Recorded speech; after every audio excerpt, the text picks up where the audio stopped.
He was just a janitor's son, laughed at, dismissed, forgotten. But when the billionaire offered 80 million to crack the safe, no one expected the quiet boy to change everything. The LED display on the vault flashed once, then again, and then it went black. A metallic hiss echoed through the steel chamber as the massive locking gears disengaged with a thundering clunk. Every executive in the room froze.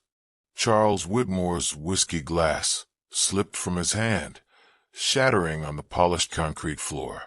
Amber liquid spread in a slow, widening stain beneath his wingtips. His expression shifted violently. Shock gave way to disbelief, disbelief to fury.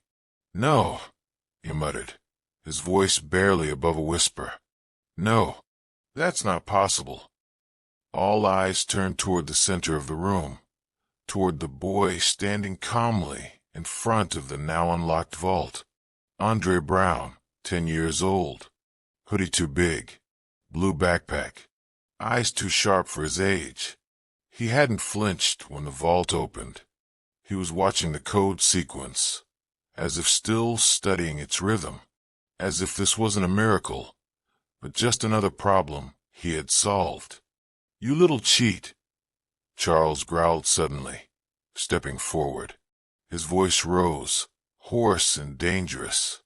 "That vault uses randomized cipher layers, government-grade encryption, and no one can break it. No one." He turned, accusingly, toward Keisha. "You fed him the code, didn't you? You've been spying on my engineers, watching us install the panel." "No, sir," Keisha said quickly, placing herself between Charles and her son. Andre figured out himself. He's always been good with patterns. "Don't lie to me." Charles snarled. "You really expect me to believe your janitor's son just cracked the most secure vault in the Western Hemisphere on his first try?" Andre looked up, quiet and composed. "You said anyone who cracked the code in 30 seconds would get $80 million. Charles's face turned red. His jaw tightened. "You think this is some kind of game? You think you can just walk in here, some street kid, and make me look like a damn fool in front of the media?" He lunged forward and grabbed the boy by the backpack strap, jerking him off the ground. "Tell me what you did, what you hacked. Who helped you?" "Let go of my son," Keisha shouted, panic surging into her voice. Mr. Whitmore let him go. Security guards hesitated, unsure whether to protect their boss or intervene. Andre's feet dangled. His voice cracked, but he managed to say through gritted teeth, "I didn't hack anything. I just watched and remembered." "Watch what?" Charles roared. "You people don't just remember encryption." "I saw the test mode pattern yesterday," Andre said, "when your assistant forgot to log out. The sequence was looping every 12 inputs." Charles froze. Then his grip loosened, and Andre dropped back to the floor with a thud. Silence. The vault sat open behind him, exposing row after row of gold, cash, and high-security data drives. Every camera in the room had captured it. Keisha pulled Andre to her side, arms wrapped protectively around his shoulders. "Your offer was on record, Charles," said one of the journalists, stepping forward with a raised brow. 30 seconds. 80 million. That's what you said. Charles looked around. All eyes on him. All judgment. All disbelief. Then finally fear.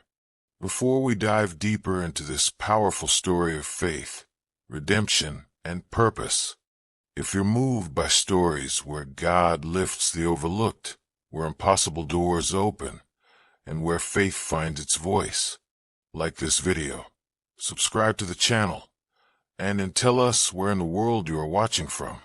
Now let's dive right into the story.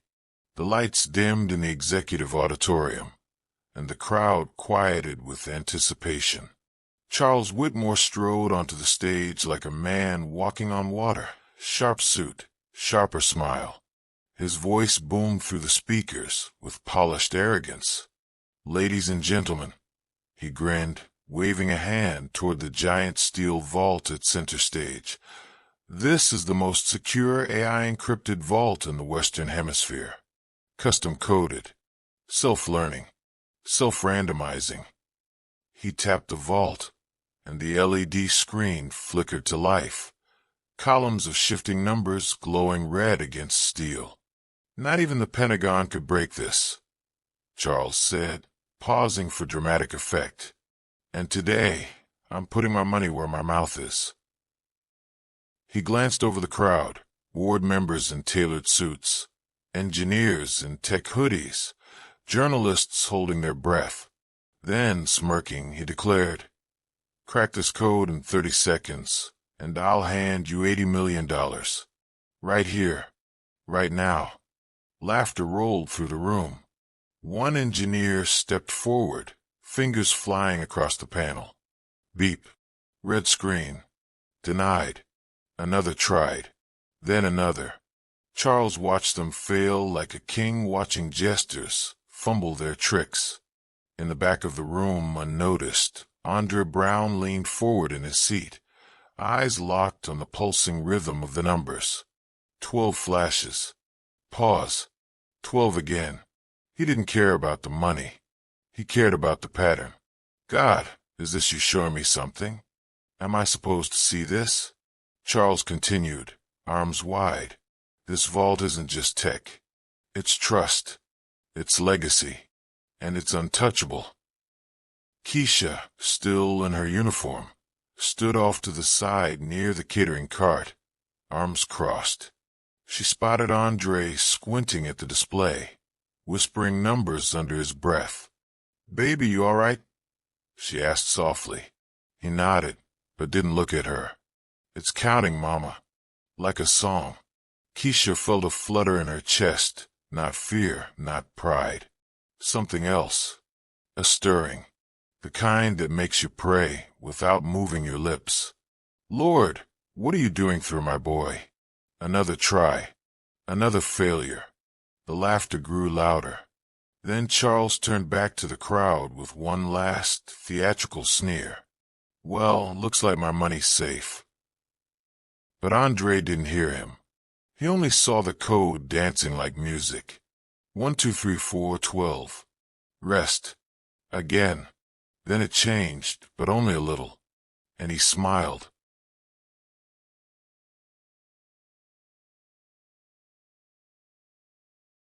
He turned to his mother and whispered, "Mama, I think I can open it." Her heart skipped. "What did you just say?" Andre stood up, eye still on the vault, and heaven held its breath. Andre tugged gently on his mother's sleeve, his eyes still locked on the vault. His voice was barely above a whisper. "Mama, I think I can open it." Keisha's body tensed. "Don't say that, baby," she murmured quickly, eyes darting around the room. "You don't say things like that in a place like this." But Andre's gaze didn't budge. "I see the rhythm," he said. "It's not random. It's repeating." Keisha knelt beside him, gripping his shoulders. "Andre, listen to me. This is not the place to play smart. These people don't see you like I do. They don't care if you're right. Please." Too late. Charles Whitmore had been walking past, refilling his drink with his usual flair, when he heard the boy's voice. He stopped mid-step and turned slowly, eyebrows raised with condescending delight. "Oh," he said loudly, waving to the crowd.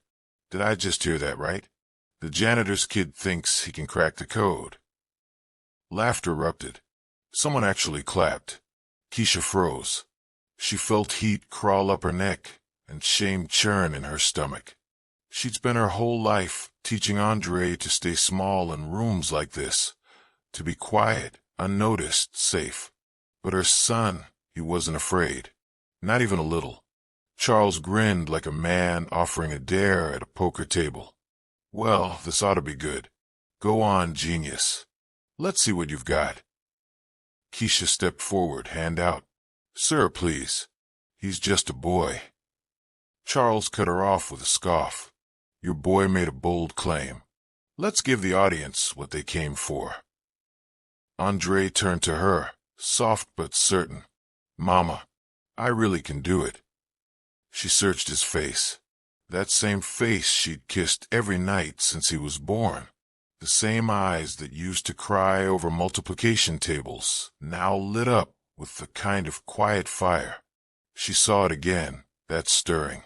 The one only a praying mother knows. Lord, cover my child. If this is your doing, don't let him fall. Keisha drew a shaky breath and nodded once. Go ahead, baby. Andre stepped forward, past rows of stunned executives and blinking cameras. The room, once roaring with laughter, now watched in silence as a 10-year-old boy stood before the impenetrable vault. A technician approached the panel. Ready the timer. 30 seconds, Charles said, smirking. That's all he gets. The countdown began. 3, 2, 1. Andre placed his hand on the panel. His lips moved in a silent prayer, and the numbers began to dance. The countdown began. 30. Andre stood still, his small hand resting on the panel, eyes locked on the numbers. The room had gone quiet. Cameras zoomed in. Executives leaned forward. 26. He didn't flinch. He just listened. To the rhythm. To the hum of the vault's code spinning like a song only he could hear. 22. Suddenly, the world blurred. He wasn't in a boardroom anymore. He was 6 again, on the floor of their tiny apartment, taking apart the broken kitchen timer while his mom sang Waymaker in the background.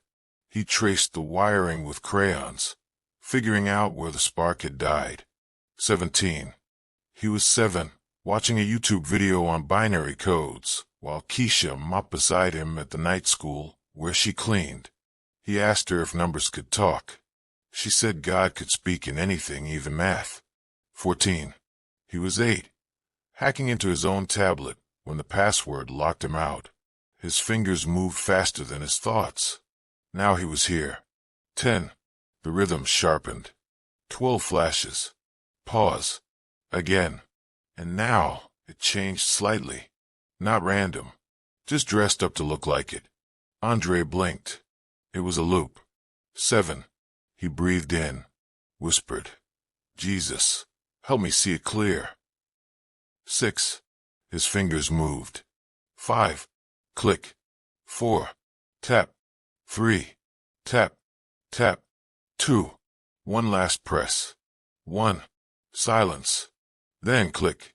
A deep hiss escaped the vault as steel mechanisms unlatched from within. The doors cracked open. Gold light spilled out. Keisha gasped. The room didn't move. Then chaos. Chairs scraped back. Reporters surged forward. Flashbulbs went off like fireworks. Someone shouted, "Did he just?" And another, "Is this real?" Charles didn't speak. He just stared. The glass in his hand trembled. Whiskey sloshed onto his loafers. His mouth opened, but nothing came out. Keisha rushed forward and pulled Andre into her arms, gripping him tight, breath trembling with awe and something like holy fear. He had really done it. "I told you I saw it," Andre whispered against her shoulder. She was crying now. "I know, baby," she whispered. "I know." The cameras kept flashing. Charles finally found his voice. He must have cheated. That's not possible. A tech engineer near the wall muttered. He didn't hack anything. The vault logs show a manual solve. In under 30 seconds. Another silence, and this one was heavy. Charles pointed a trembling finger at Andre. "This isn't over," he hissed. But Keisha, she looked him dead in the eye and said, "With God, nothing is impossible." The vault still stood open, glowing like something out of a dream. Andre barely had time to blink before reporters swarmed like bees. Microphones stretched toward him. Cameras rolled. Questions blurred together. Who taught you this? Are you a prodigy? Is this real? How old are you? Keisha stepped in fast, wrapping her arm around Andre and shielding him with her body like a lioness. Her voice was calm, but sharp. He's 10, and he's tired. That's all for now. Behind them, the tech team stared at the vault's logs, murmuring in disbelief. No backdoor access. No override. He really cracked it. A 10-year-old kid. Charles tried to regain control, walking up to the nearest camera with a crooked smile. Let's all remember, he said, hands raised. This was just a fun demonstration. PR stunt. No real money on the table. The crowd buzzed, confused. Whispers spread fast. But Keisha heard him. She turned slowly, voice steady. He said it on record. In front of all these people. 80 million. If anyone could crack it. Charles waved a dismissive hand. It was sarcasm. No, sir, she said. It was a promise. And the world heard you. She pulled Andre close again, his head tucked beneath her chin. Her heart pounded, but her spirit was calm. Lord, give me courage. I know you didn't bring us this far for us to shrink now. Later that evening, as they sat in the back of a quiet Uber, Keisha's phone buzzed. A text. Block number. $500, 000 to walk away. No lawyers. No press. One-time offer. She stared at the screen, lips pressed tight. Andre looked up from his seat. Mama. She showed him the message. He was quiet for a long moment. Then, softly, he said, But you always told me, we don't sell out our truth for silence. She kissed his forehead. And I meant it. The next morning, the video had gone viral. Janitor's son cracks $80 million vault in 30 seconds. Hashtag Genius Kid, hashtag Underbrown, hashtag Whitmore Challenge. Emails flooded in. One caught Keisha's eye. Subject, invitation to speak. Morning Detroit Live. She showed it to Andre. His eyes widened. On TV. You don't have to, Keisha said. We can say no. Andre looked down at his hands, then back at the screen. Maybe it's not just about the vault, he said. Maybe God's opening something bigger. Keisha's eyes welled. Maybe he is. She clicked reply. Typed one word. Yes. By Friday morning, Andre Brown was everywhere. CNN, Fox, NPR, BuzzFeed. Janitor's son cracks billionaire's AI vault in 30 seconds. They called him a prodigy, a miracle, a glitch in the system. But to Keisha, he was just her boy, with his worn-out sneakers, his chipped tablet, and the gift God had stitched into his spirit since birth.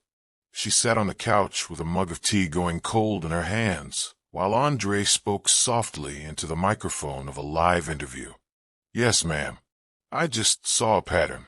It kind of sounded like music, if that makes sense. It made perfect sense to her. He used to tap on the dinner table in rhythms when he was 4. She thought he was just restless, until he recreated a full drum sequence from a song he'd heard once. A notification pinged on her phone. Another email. Then another. MIT. Stanford. Microsoft. NASA. All asking to speak to her son. She pressed a trembling hand to her chest and whispered, Lord, what are you doing? Andre glanced at her from across the room and smiled like he already knew the answer. But even miracles come with shadows. In the quiet moments between interviews, between camera lights and curious neighbors, memories crept in like unwelcome guests. Back when Andre's father walked out. No note. No forwarding address. Just the sound of the door clicking shut and the reality of raising a boy alone. Keisha had dropped out of school to work nights. Scrub toilets in office buildings where no one remembered her name. Packed PB&Js for Andre every morning and told him They were special sandwiches, because she couldn't afford Lunchables. But she prayed, even when her knees ached, even when the power got cut off, even when Andre asked why God let his daddy leave. Now here they were, and somewhere in a glass tower, Charles Whitmore was plotting. In a quiet boardroom, his legal team circled like wolves. "There's no written contract," one lawyer said. "We can spin the footage, paint it as a gimmick." Charles paced behind them, rage etched into every step. "I'm not paying a janitor's kid $80 million. A junior associate piped up. "The media coverage is intense. If we push back too hard, it might blow up in our faces." Charles stopped walking. "Then we find another way. Quiet them down, discredit them, or bury them in paperwork until they beg us to settle." At home, Keisha stared out the window as wind rustled the trees. She didn't know it yet, but a storm was coming. And this time, she wasn't backing down. The press conference was a disaster. Charles Whitmore stood stiffly behind the podium, face carefully composed. "It was never a serious offer," he said flatly. "A light-hearted challenge, a publicity stunt. No contract was made, and no funds were ever intended to be exchanged." Cameras clicked like angry insects. One reporter shouted, "So you're saying the boy and his mother are lying?" Charles didn't answer, but the smirk on his face said enough. By the next morning, the internet had exploded. Hashtag pay the boy, hashtag janitor justice. A promise made is a promise owed. Keisha sat at the kitchen table, staring at the headlines on her phone. Her jaw clenched as she read one after another. "They're trying to make us out like we're scammers," she said softly, voice shaking. Andre looked up from his laptop, where he was building a new puzzle program. "It doesn't matter, Mama. We know the truth. And God does too." She closed her eyes, whispered, "Yes, he does. But sometimes the truth still needs defending." The next day, a knock came on their apartment door. It was a woman with graying braids, a soft southern accent, and fierce eyes. "My name's Gloria Reese," she said. "I'm a civil rights attorney, and I saw what they're trying to do to y'all. You're not fighting this alone." Keisha blinked, stunned. "But we can't afford." "Pro bono," Gloria said. "Some battles are worth more than billable hours." By the end of the week, the lawsuit was filed. Breach of verbal contract, public defamation, exploitation of a minor. News outlets ran the story like wildfire. Charles's PR team scrambled. Corporate sponsors started pulling back. Stockholders weren't happy. "You need to settle this," his CFO warned. "The optics are bad, real bad." But Charles was livid. "I don't lose to janitors." Keisha, meanwhile, stayed grounded. She fasted. She prayed. She pulled the old Bible from the drawer and flipped through worn pages until her eyes landed on Proverbs 22, verse 1. "A good name is rather to be chosen than great riches." She didn't want revenge. She wanted dignity. She wanted justice. And Andre, he kept coding. He barely looked up when reporters passed their building or when legal papers came through the mail. He just whispered to his mom one night, "All I want is to learn, Mama. That's all." She kissed his forehead and whispered back, "Then we fight so you can." A court date was set. The world would be watching. And heaven was already fighting for them. The courtroom was packed, reporters lining the back wall, cameras waiting outside. Keisha sat beside Andre, holding his hand tightly. His fingers trembled, but his face was calm. When the judge called her to the stand, Keisha stood slowly, heart pounding like a drumbeat in her chest. She looked out at the sea of strangers, then down at Charles Whitmore seated across the room. His lawyers whispered, but his face was stone. Keisha took a breath and began. "For 8 years, I cleaned your offices," she said, voice steady. Scrubbed your toilets. Emptied your trash. You never once looked me in the eye. I was invisible to you. She turned to the judge. But I taught my son that God sees everything, even when the world doesn't. Andre watched her with pride shining in his eyes. The lawyer motioned for him to approach the screen at the front. Andre stood, walked up slowly, and began to explain. The cipher wasn't random. It repeated every 12 digits.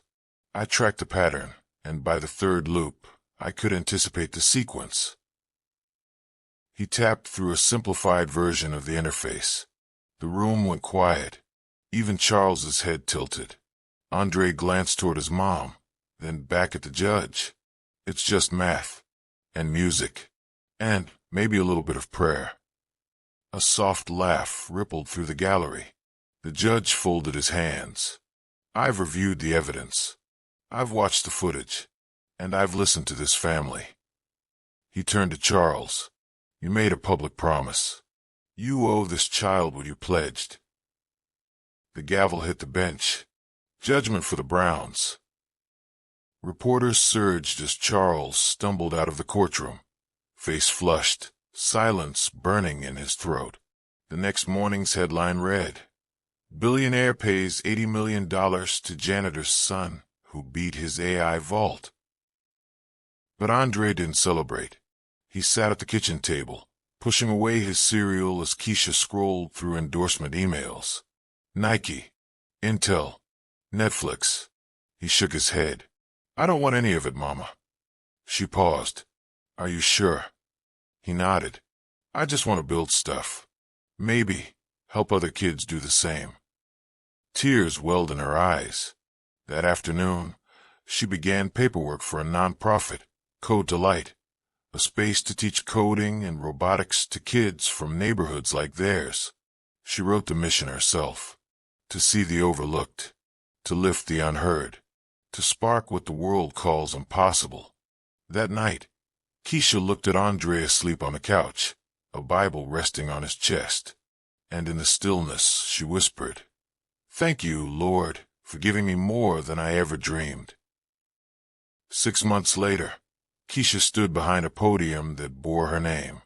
The Keisha Brown Foundation, Code to Light.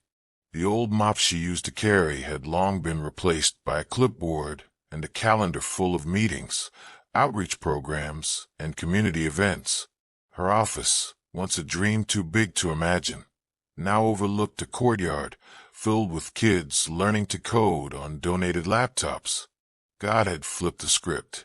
She still woke up early, but now it was to pray over her staff and make breakfast for Andre, not to clean up after people who never saw her.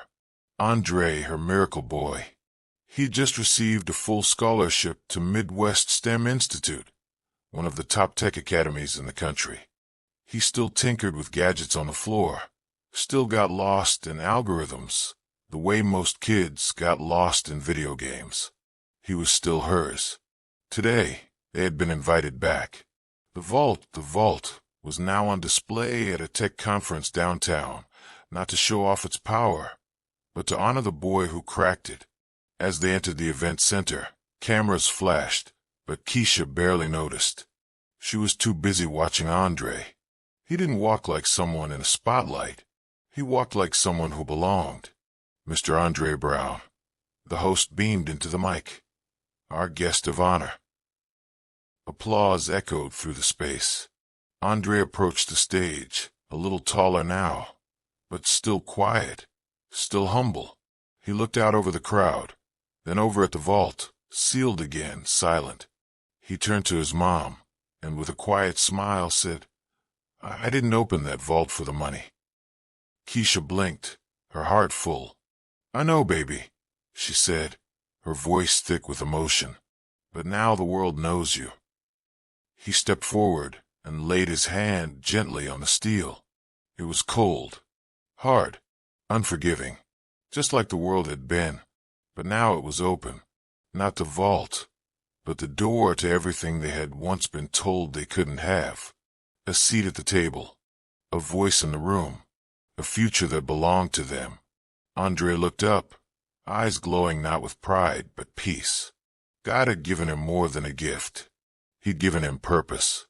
The vault was built to keep people out, but opened the doors of a new future for them both. If this story moved you, if you saw a piece of your own journey in Keisha's faith or Andre's courage, don't keep it to yourself. Like this video, subscribe for more, and share it with someone who needs a reminder that God still lifts the unseen. Because stories like this aren't just fiction, they're faith in motion. And someone you love might need to know, with God, nothing is impossible.